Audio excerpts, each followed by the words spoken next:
মোজাফফর আলীর হাত, চোখ ও মুখে ফোস্কা পড়েছে। শরীরের কিছু অংশে তৈরি হয়েছে ক্ষত। বিশেষ করে বাঁ চোখে মারাত্মক সংক্রমণ দেখা দিয়েছে। এগুলো অ্যানথ্রাক্সের উপসর্গ। তার বসবাস গাইবান্ধা জেলা শহর থেকে প্রায় ৪৫ কিলোমিটার দূরে কিসামত সদর গ্রামে।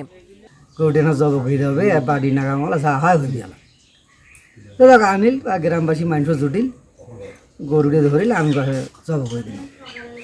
জবি করে দিন দিয়ে আমি যাওয়ার জন্য কলে জানকে জবে করলেন তো গরুটা সর করিয়ে দরদাম করিয়ে দেও ৫০০ টাকা কেজি ধরে সেই হিসেব করিয়ে মনে করে আবার সবাই ১১টা মানুষ ধন্য সর করে ২ দিন পরে দেখি হাত এগুলো ফোসা পড়েছে, চোখত ফোসা পড়েছে। শুধু মোজাফফর আলী নন, অ্যানথ্রাক্সের উপসর্গ রয়েছে একই গ্রামের মোজাহার আলী, শফিউল ইসলাম সহ ১১ জনের।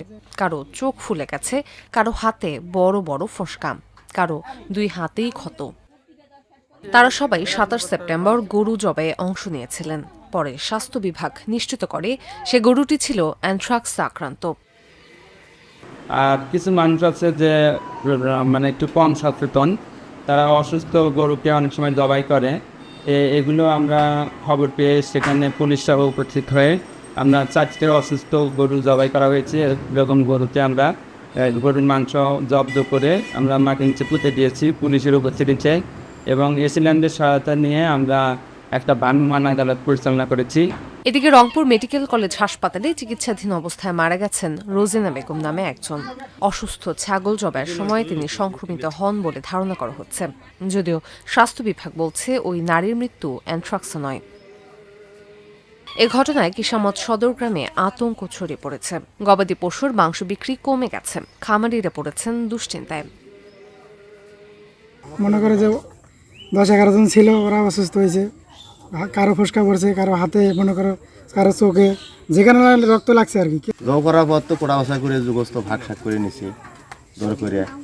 এরপরে মনে করেন আপনার ওই দেখা যায় কারো হাতে ফোসকা বসছে, কারো চোখে বসছে, কারো বাপ বেটা, কারো ভাই, গ্রামবাসী সবাই আর কি। হ্যাঁ, এটা দেখুক, এদের মধ্যে একটা পরীক্ষা নিরীক্ষা করুক, করলে নাকি এর রোগটা যদি সমস্যা সমাধান হয়ে যায় তাহলে অবশ্যই এটা আমাদের জন্য ভালো, সবার জন্যই ভালো। স্থানীয়দের দাবি, সংক্রমিত ব্যক্তিদের দ্রুত চিকিৎসা সহায়তা ও টিকাদান প্রদান না করলে পরিস্থিতি আরও ভয়াবহ হতে পারে।